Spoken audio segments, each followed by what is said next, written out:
ఆరాధనకి ఇక్కడ వచ్చిన ప్రియులందరికీ కూడా యేసుక్రీస్తు నామములో వందనాలు తెలియజేస్తున్నాను.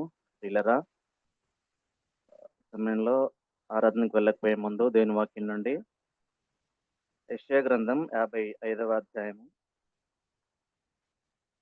8, 9 వచనాలు చదువుకొని మనము ఆరాధనలోకి వెళ్దాం. ఐజయా 58 చాప్టర్ 8 and 9 వర్సెస్ చదువుకొని మనం ఆరాధనలోకి వెళ్దాం. నా తలంపులు మీ తలంపులు వంటివి కావు, మీ త్రోవలు నా త్రోవలు వంటివి కావు, ఇదే యెహోవా వాక్కు. ఆకాశంలో భూమికి పైన ఎంత ఎత్తుగా ఉన్నవో మీ మార్గముల కంటే నా మార్గములు, మీ తలంపుల కంటే నా తలంపులు అంత ఎత్తుగా ఉన్నవి. ప్రియులరా, ఈ యొక్క వచనాలను మనం గమనించినట్లయితే, ఒకసారి అర్థం చేసుకున్నట్లయితే,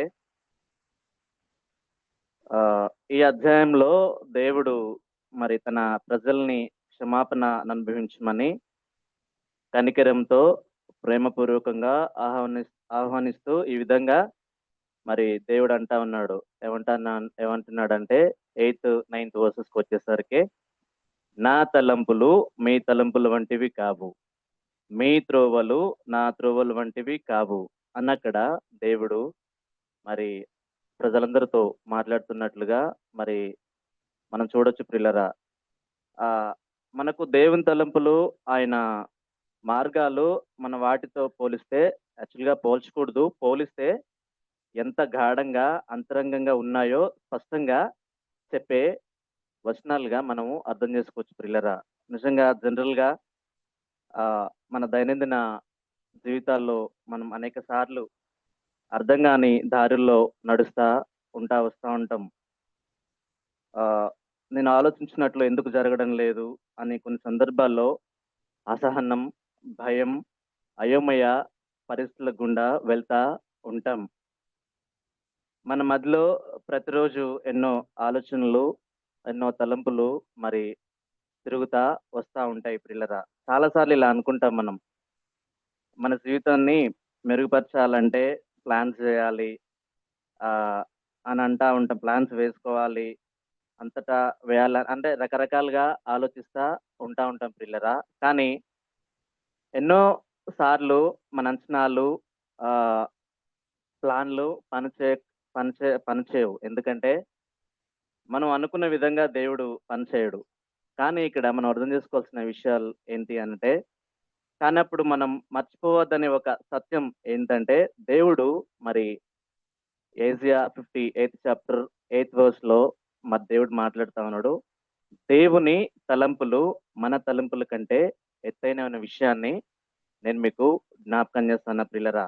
ఆయన మార్గం మన మార్గాల కన్నా మంచిదై ఉంటాయని నేను మీకు జ్ఞాపకం చేస్తాను ప్రియులరా. ఈ యొక్క ఉదయకాల సమయంలో మరి ఈ 8, 9 వచనాల్లో మరి గ్రహించుకుంటూ, ఈ 8, 9 వచనాల్లో ఆయన గుణలక్షణాలను కూడా మనం జ్ఞాపకం చేసుకుంటూ, దేవుడు మన జీవితాల్లో ఏమై ఉన్నాడో అది గ్రహించుకుంటూ మనం ఆరాధనలోకి వెళ్దాం.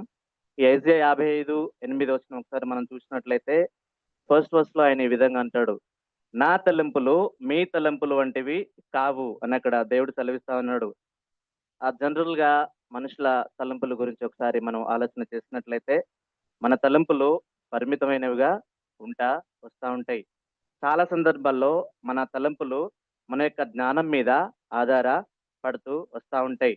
మన తలంపులు తక్షణ ఫలితాలపై దృష్టి సారించేదిగా వస్తూ ఉంటాయి. మన తలంపులు ప్రయోజనకరంగా ఉండకపోవచ్చిన విషయాన్ని నేను మీకు జ్ఞాపకం చేస్తున్న ప్రియులరా. నిజంగా భావోద్వేగంతో, అపరిపక్వతతో, పరిస్థితులను బట్టి మారిపోయే పరిస్థితులుగా మన యొక్క తలంపులు ఉండవచ్చన్న విషయాన్ని మీకు జ్ఞాపకం చేస్తున్న ప్రియులరా. అయితే దేవుని తలంపులు మన ఎడల అపారమైనవి, పరిపూర్ణమైన విషయాన్ని నేను మీకు జ్ఞాపకం చేస్తున్న ప్రియులరా. అందుని బట్టి మన ప్రభును మనము ఆరాధన చేసే వారిగా ఉండాలి. ఆయనకు అన్నీ తెలుసు, ఆయన తలంపులు పరిపూర్ణమైనవి. ఎందుకంటే దేవుడు మరి పాస్ట్లో ఉన్నవాడు, ప్రజెంట్లో ఉన్నవాడు, ఫ్యూచర్లో కూడా ఆయన మరి ఉన్న దేవుడుగా మన దేవుడు మరి వస్తాడు పిల్లరా. నిజంగా కాబట్టి ఆయన తలంపులు ఎంతో ఉన్నతమైన విషయాన్ని నేను మీకు జ్ఞాపకం చేస్తా ఉన్నా. ఎందుకంటే ఆయన సర్వ జ్ఞాని, సర్వజ్ఞుడైన దేవుడైన దేవుడు. మరి ఓమ్నిబెంట్ గాడ్ ఆయన సర్వజ్ఞాని అయిన దేవుణ్ణి మనం ఉదయకాల సమయంలో కలిగున్నాం. అందుని బట్టి మన ప్రభువును మనము ఆరాధన చేసే వారిగా ఉండాలి. అందుకే రోమపత్రిక 11వ అధ్యాయము 33 నుండి 36 వచనాలు ఒకసారి చదివినట్లయితే, రోమపత్రిక 11వ అధ్యాయము 33 నుంచి 36 వచనం చదివినట్లయితే, ఆహా! దేవుని బుద్ధి జ్ఞానముల బాహుల్యము ఎంతో గంభీరము. ఆయన తీర్పులు శోధింపనంత అశక్యములు. ఆయన మార్గములెంతో అగమ్యములు. ప్రభు మనసును ఎరిగినవాడెవడు? ఆయనకు ఆలోచన చెప్పినవాడెవడు? ముందుగా ఆయనకిచ్చి ప్రతిఫలం పొందగలవాడెవడు? ఆయన మూలమున, ఆయన ద్వారాను, ఆయన నిమిత్తమును సమస్తమును కలిగి ఉన్నవి అన్నక్కడ మరి పౌలు భక్తుడు మరి రోమిలకు మరి చెప్తా ఉన్నట్లుగా మనం అర్థం చేసుకోవచ్చు. పిల్లరా, మనం అర్థం చేసుకోవాలి. దేవుని యొక్క నిజంగా దేవుని బుద్ధి జ్ఞానములు బాహుల్యములు ఎంత గంభీరమైన విషయాన్ని మనం ఉదయకాల సమయంలో జ్ఞాపకం చేసుకోవాలి పిల్లరా. నిజంగా ఆయన మార్గములు ఎంతో అగమ్యములు అని అక్కడ మనం చూస్తా ఉన్నాం పిల్లరా. నిజంగా ఆయనకు ఆలోచన చెప్పువాడెవడు? నిజంగా మనం అర్థం చేసుకున్నట్లయితే నిజంగా దేవుని యొక్క తలంపులు మనెడల ఎంత గొప్పవో ఒకసారి ఈ ఉదయకాల సమయంలో జ్ఞాపకం చేసుకుంటూ మన ప్రభువుని మనం ఆరాధన చేసే వారిగా ఉండాలి. దేవుడు ప్రణాళిక ఎంత గొప్పదో మన ఎడల మన ఎడల ఉన్నదనే విషయాన్ని మరి జ్ఞాపకం చేసుకుంటూ మన ప్రభువును మనము ఆరాధన మరి చేసే వారిగా ఉండాలి. నిజంగా ఇర్మియా గ్రంథం 29వ అధ్యాయం 11వ వచనంలో క్లియర్ గా దేవుని ఒక విధంగా సెలవిస్తా ఉంది. నేను మిమ్మల్ని గూర్చి ఉద్దేశించిన సంగతులు నెరుగుదును. రాబో కాలమందు మీకు నిరీక్షణ కలుగునట్లుగా అవి సమాధానకరమైన ఉద్దేశంలే గాని హానికరమైన కావు. ఇదే యెహోవా వాక్కు అని అక్కడ దేవుని వాక్యం మనం చూస్తా ఉన్నాం పిల్లరా. నిజంగా దేవుని యొక్క తలంపులు దేవుని నిజంగా మన తలంపులు చూస్తూ వచ్చినాం కదా. మనుషుల తలంపులు పరిమితంగా ఉంటాయి. మనుషుల తలంపు అనాలోచితంగా ఉంటాయి, అపరిపక్వంగా ఉంటాయి. కానీ దేవుని యొక్క తలంపులు మనెడల ఎంతో ఉన్నతమైనవిగా, దేవుని యొక్క ఉద్దేశములు మనెడల ఎంతో ఉన్నతమైనవిగా మరి ఉంటా వస్తానే పిల్లరా. అందుని బట్టి ఆయన జ్ఞాపకం చేసుకుంటూ ఆ సర్వ జ్ఞానైన దేవుణ్ణి మనం జ్ఞాపకం చేసుకుంటూ ఇదే కాల సమయంలో ఆరాధించాల్సిన అవసరం ఎంతైనా ఉందని మీకు జ్ఞాపకం చేస్తున్న ప్రియులరా. దీంట్లో రెండో ఆస్పెక్ట్ గా మనం చూసినట్లయితే ఆయన దేవుడు ఇజ్రాయెల్ ఆ యొక్క ఐజా గ్రంథంలో మనం చూసినట్లయితే నీ త్రోవలు నా త్రోవలు వంటివి కావు అని అక్కడ దేవుని వాక్యం మనం చూడొచ్చు ప్రియులరా. నిజంగా నీ మార్గాలు నా మార్గములు వంటి కావని అక్కడ దేవుడు చెప్తాను పిల్లరా.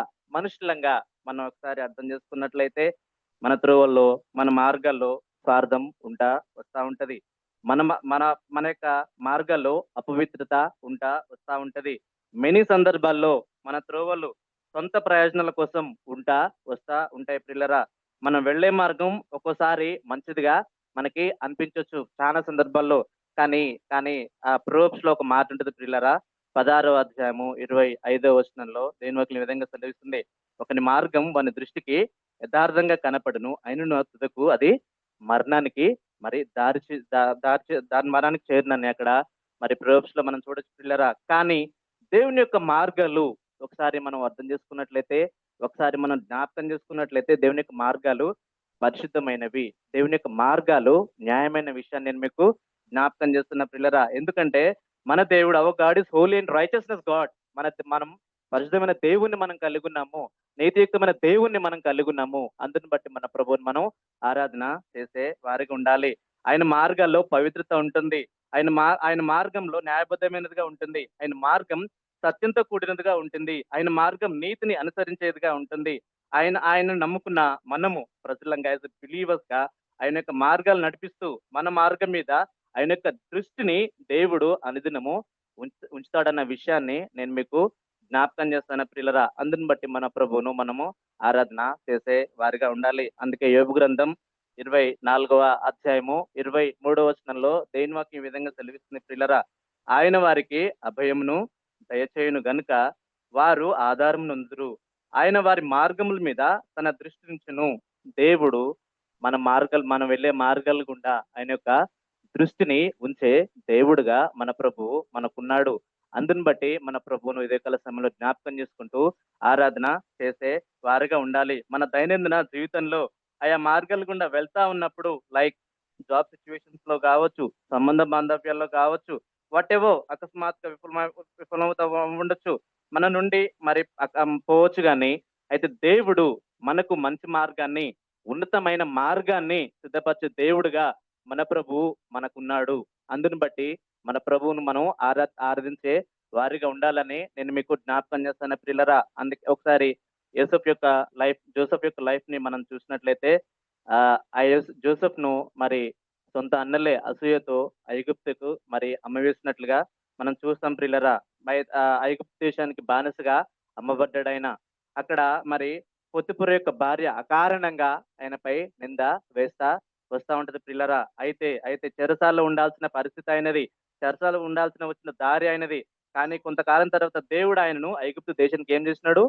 ప్రైమ్ మినిస్టర్ గా చేస్తా వచ్చినాడు ప్రియులరా. నిజంగా మనం అర్థం చేసుకోవాలి.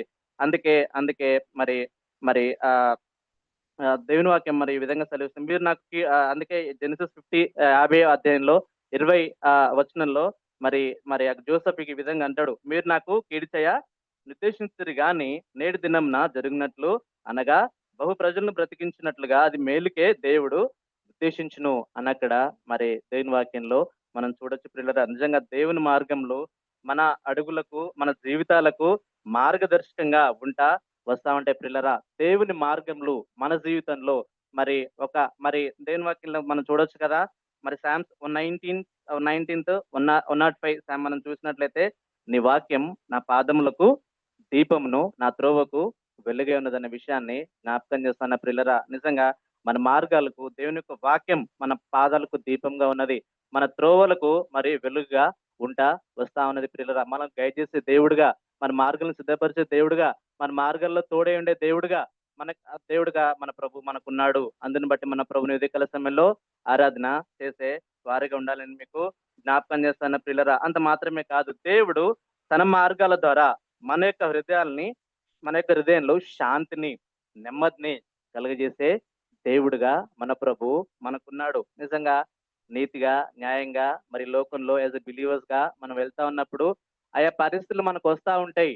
కొన్ని సిచ్యువేషన్స్ వస్తా ఉంటాయి. లైక్ జోసెఫ్ వల్లే వచ్చినప్పుడు అయితే దేవుడు అట్లాంటి పరిస్థితుల్లో కూడా దేవుడు మన హృదయంలో తన యొక్క శాంతిని, నెమ్మదిని అనుగ్రహించే దేవుడుగా మన ప్రభు మనకున్నాడు. అందుని బట్టి మన ప్రభువుని మనం ఆరాధన చేసే వారిగా ఉండాలి. అంత మాత్రమే కాదు, దేవుని మార్గాలు శాశ్వత ఫలితాన్ని అందజేస్తాయి. చూసుకున్నాం కదా, మన మార్గాలు పరిమితమైనవి, మన మార్గాలు అపరిపక్వమైనవి, మన మార్గాలు మరి ఒక సందర్భంలో చూస్తే తుదకది మరణానికి దారి తీయచ్చేమో, కానీ దేవుని యొక్క మార్గాలు శాశ్వత ఫలితాన్ని మరి మరి మనకు అందిస్తాయనే విషయాన్ని నేను మీకు జ్ఞాపకం చేస్తున్న ప్రియులరా. అందుని బట్టి మన ప్రభుని ఉదయకాల సమయంలో జ్ఞాపకం చేసుకుంటూ ఆరాధన చేసే వారిగా ఉండాలి. ఇందులో 3 ఆస్పెక్ట్ మనం చూసినట్లయితే, ఆకాశంలో భూమికి పైన ఎంత ఎత్తుగా ఉన్నవో అన్నక్కడ మరి దేవుని వాక్యంలో మనం చూడొచ్చు ప్రియులరా.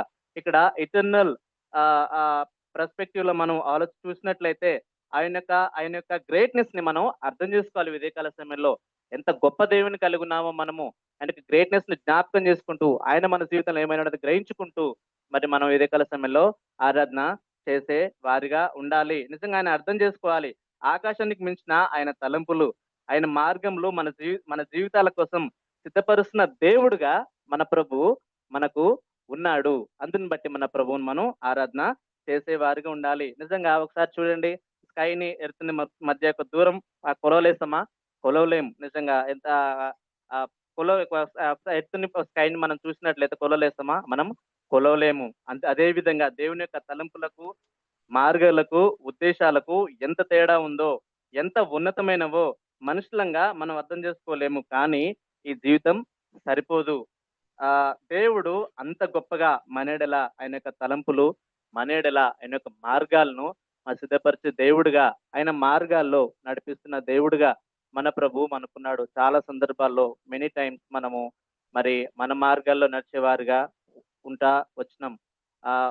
దేవుని మాటను వినని వారుగా ఉంటా వచ్చినాం. అయితే ప్రభు దగ్గరికి వచ్చి ఇజ్రాయెల్ ప్రజల్ని అదే అంటున్నాడు దేవుడు. 55 అధ్యాయంలో చూసినట్లు ప్రేమపూర్వకంగా ఆయన ఆహ్వానిస్తా ఉన్నాడు దేవుడు వాళ్ళందరినీ. నా దగ్గరికి రండి, నా తలంపులు మీ తలంపులు వంటివి కావు, నా త్రోవలు మీ త్రోవలు వంటివి కావు. అని అక్కడ మరి ఆ ప్రజలకు వివరిస్తున్నట్లుగా మనం చూడొచ్చు ప్రియులారా. దేవుడు నిజంగా మన పట్ల గొప్ప ఉన్నతమైన ప్రణాళికలను కలిగి ఉన్న దేవుడుగా, మన ఎడల ఆయన యొక్క మార్గాలు సిద్ధపరిచే దేవుడుగా, మన ఎడల ఆయన యొక్క ఉద్దేశాలను సిద్ధపరిచే దేవుడుగా మన ప్రభు మనకున్నాడు. ఈ విషయాలన్నిటిని జ్ఞాపకం చేసుకుంటూ మరి దేవుడు మన జీవితాల్లో ఏమైనాడో అది గ్రహించుకుంటూ హృదయపూర్వకంగా, ఆత్మతో, సత్యంతో, యథార్థ హృదయం కలిగి ఈ ఉదయకాల సమయంలో ఆయనను ఆరాధన చేద్దాం. దేవుడి వాక్యం దీవించును.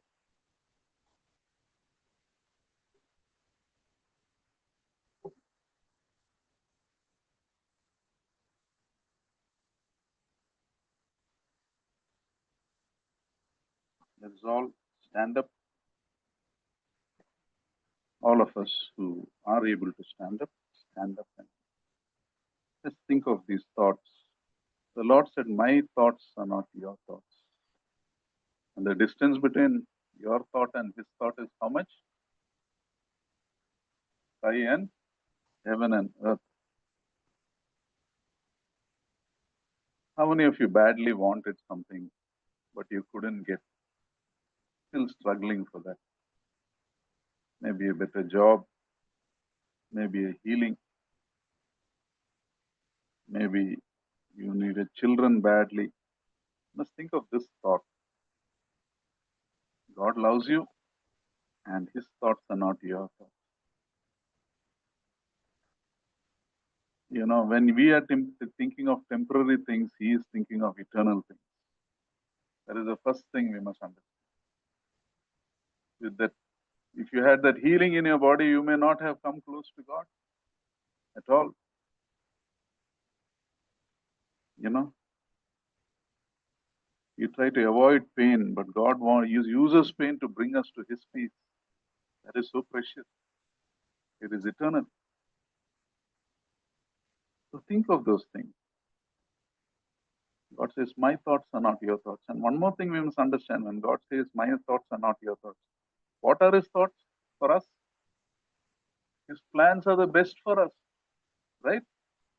God's thoughts are not to damage us, it's to bless us only, even more, much more than you can think, much more you can imagine. So with that thought, think of your own life and thank him for that. Thank you, Lord, that your thoughts are not my thoughts. Ruth Graham said something like this, you know, I thank God that he stopped me from marrying so many people in my life. He stopped. She wanted to marry, but God stopped. So let us take this time, worship him softly.